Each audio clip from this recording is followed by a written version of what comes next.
तर आज आपण बनवणार आहोत शेवग्याची भाजी। मस्तपैकी या शेंगा आपण घेतलेल्या आहेत। आता आपण ह्या सोलून आणि उकडून घेणार आहोत थोड्याशा।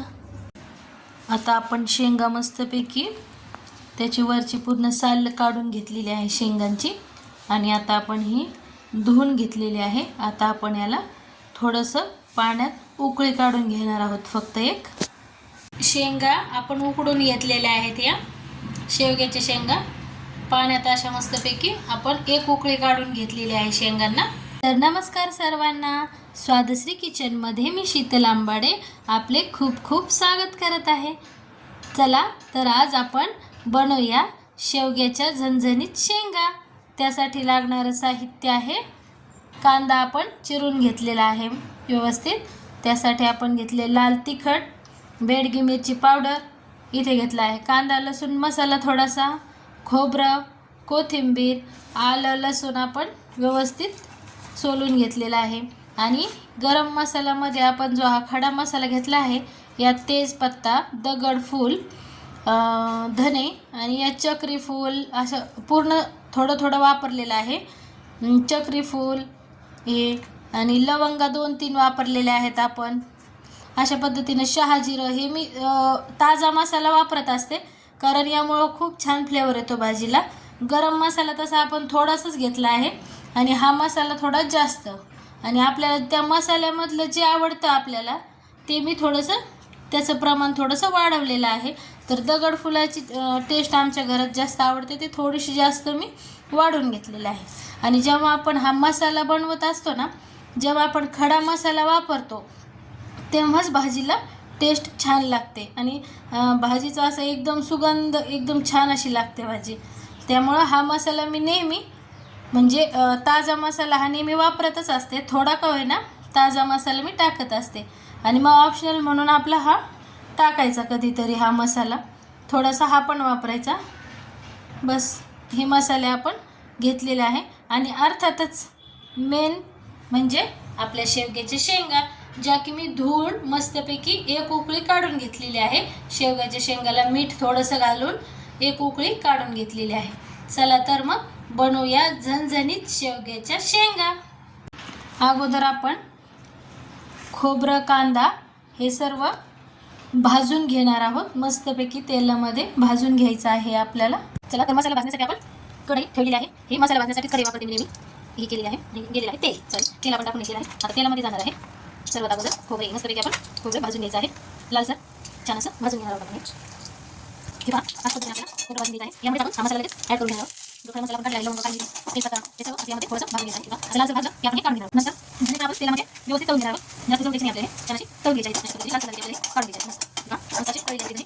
आता आपण हे काढून आपल्याला बघा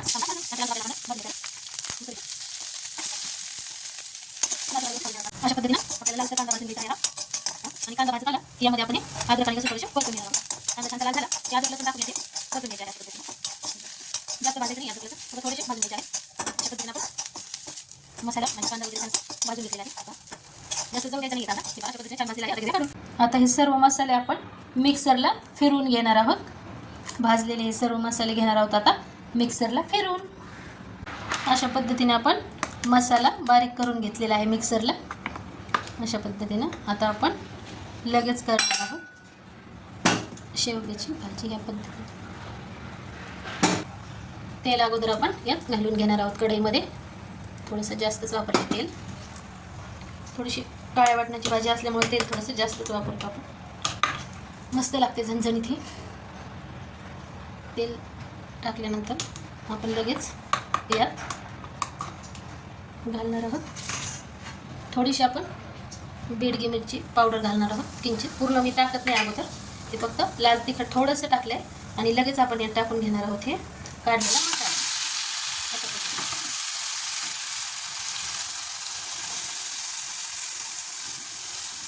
मसाला आपल्याला परतून घ्यायचा आहे व्यवस्थित। पूर्ण मसाला छान असा परतून घेणार आहोत। आपला मसाला आता परतत आलेला आहे हा व्यवस्थित। नंतर आपण यात हे लाल तिखट आणि हे परत वरून घालणार आहोत। फक्त तरी येण्यासाठी मी थोडंसं अगोदर घालते आणि नंतर मग अशा पद्धतीने थोडा अर्धवट परतत आला की नंतर मी हे लाल तिखट परत घातलेलं आहे यात. अशा पद्धतीने आता हा छान असं परतून घ्यायचा आहे तेल सुटेपर्यंत. याला तेल सुटायला लागलेलं आहे मस्तपैकी. असं आपण घेणार आहोत परतून. अशा पद्धतीने मी बनवते. अगोदर तरीसाठी अर्धवट परतल्यानंतर जेव्हा आपण लाल मिरची टाकतो ना, ही बेडगी मिरची पावडर आणि ही, तर तो फ्लेवर एक वेगळाच येतो. म्हणजे मी असं नेहमी करते, त्यामुळे भाज्या छान होतात. थोडंसं मी अगोदर टाकते अर्धी आणि अर्धी नंतर टाकते, त्यामुळे ते थोडंसं वेगळं टेस्ट छान येते त्याला. तुम्ही करून पहा असं नक्कीच.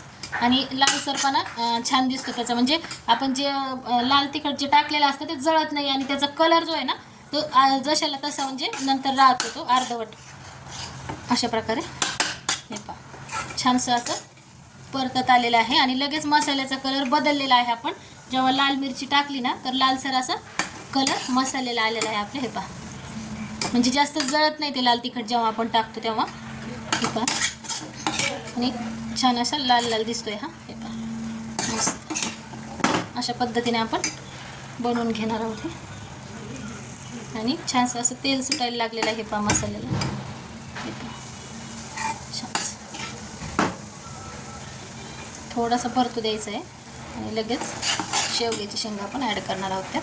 हे पहा अशा पद्धतीनं मसाल्यानं आपल्या तेल सोडायला सुरुवात केलेली आहे. हे पहा आणि आता हा तयार आहे आपला मसाला. आता आपण यात शेवग्याची शेंगा टाकू शकतो. हे पहा असं पकडलं आणि असं पटकन मसाला पडला की समजायचं आपला मसाला पूर्णपणे छानसा परतलेला आहे. हे असं छानसं तेल मसाल्याला सुटलेलं आहे. पहा सुंदर. हे पहा असं पडतो लगेच आणि तेलवरती राहतं. हे अशा पद्धतीने मसाला झालेला आहे परतून. आता आपण यात शेवग्याच्या शेंगा करून घेणार आहोत. अशा पद्धतीने हे पाणी आपण यात टाकून घेणार आहोत. एक उकळी काढून घेतलेली आहे आपण शेंगांना मस्त आणि गरम पाण्यातच ठेवल्या होत्या, त्यामुळे त्या छान वाफून निघलेल्या आहेत. आणि या थोड्याशा परतून घ्यायच्या आहेत आपल्याला अशा पद्धतीनं. अशा पद्धतीने छान असं परतून घ्यायचं आहे अशा. आणि हे जे आपण पाणी उकळून घेतलेलं आहे, म्हणजे शेवग्याच्या शेंगा ज्यात आपण उकळल्या आहेत त्या पाण्यामध्ये, ते पाणी आपण यात ॲड करणार आहोत. अशा अशा पद्धतीनं तुम्हाला घट्ट किंवा कसं बनवायचं आहे, घट्ट बनवायच्या शेंगा की त्याला रस्सा जास्त बनवायचा आहे, हे तुम्ही ठरवा. मी थोडासा रस्सा बनवणार आहे याला. आणखी थोडंसं गरम पाणी करून घालणार आहोत आपण यात. थोडंसं कोमट पाणी होतं आपण ओतलेलं शेंगावर. आता थोडंसं गरम पाणी करून आपण यात थोडं घालून घेणार आहोत ते गरम पाणी त्या शेंगामध्ये. हे पहा तुम्ही अशा ठेवायच्या असेल तर अशा पण छान लागतात, ते मस्त लागतात. आपण शेवग्याच्या शेंगामध्ये उकडताना थोडंसं मीठ घालून उकडून घेतलेले आहे, त्यामुळं तुम्हाला कसं आवडतं खारट आळणी त्या पद्धतीने तुम्ही मीठ घालून घ्या. आता आपण घेतलेलं आहे यात मीठ घालून भाजीमध्ये.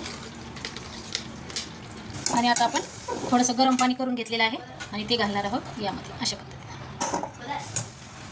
हे पहा एवढी अशी पातळ एवढी आपण बनवणार आहोत. अशी ठेवायची आहे त्या भाजीची कन्सिस्टन्सी. हे पहा अशा पद्धतीने एवढीच ठेवायची. आता ही थोडीशी शिजू द्यायची आहे आपल्याला ही भाजी. हे पहा आणि नंतर सर्व करायला घेणार आहोत. थोडीशी शिजू देऊ आपण. हे पहा अशा पद्धतीनं तयार झाली आहे आपली ही झणझणीत शेवग्याची भाजी. हे पहा असा रस्सा आपण रश्श्याची केली आहे, त्यामुळे इथपर्यंत ठीक आहे. थोडीशी पातळच बनवली आहे आपण. शेंगदाण्याचा वापर मी करत नाही शक्यतो काळ्या वाटणाच्या भाजीत, त्यामुळं तुम्हाला हवी असेल तशी तुम्ही रस्सा बनवू शकता. तुम्हाला जर घट्ट हवी असेल तर पाणी कमी वापरा. अशा पद्धतीनं हे पहा छानशी आपली भाजी तयार आहे ही मस्तपैकी. हे पहा छानशी शिजून तयार आहे. मंद आचेवर आपण 2-3 मिनिटाला ठेवणार आहोत आणि लगेच घेणार आहोत आपलं सर्विंगसाठी. हे अशा पद्धतीनं थोडीशी कोथिंबीर आपण करणार आहोत ॲड. 2-3 मिनिटे ठेवणार आहोत आपण. मस्त झाली आहे, छानशी तरी सुटली आहे भाजीला. हे पाहू शकता तुम्ही. हे पहा मस्तपैकी तरी मस्त झणझणीत झालेली आहे. थोडं 2 मिनटं शिजू द्यायचं आहे फक्त आपल्याला.